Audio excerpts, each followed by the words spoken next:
Welcome to Tenor Tech, where I solve the problems you didn't even know you had.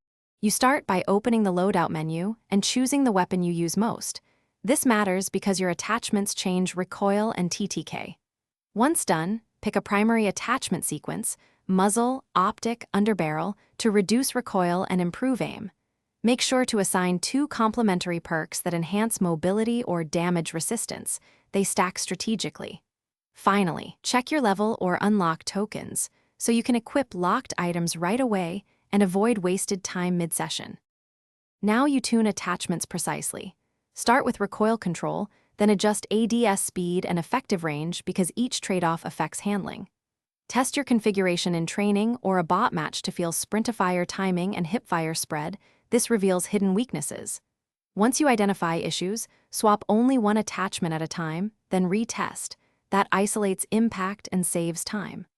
Also, compare similar attachments using quick benchmarks so you know why one outperforms another under pressure.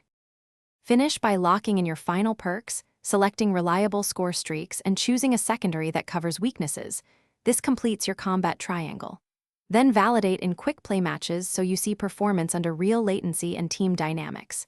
If performance is off, weapon not equipping, stats not saving, first restart the game, then clear app cache. If that fails, reinstall the client. One key troubleshooting tip: check for pending weapon or season unlocks, because locked attachments silently block loadout changes. Thanks for watching. Subscribe to keep your life in tune.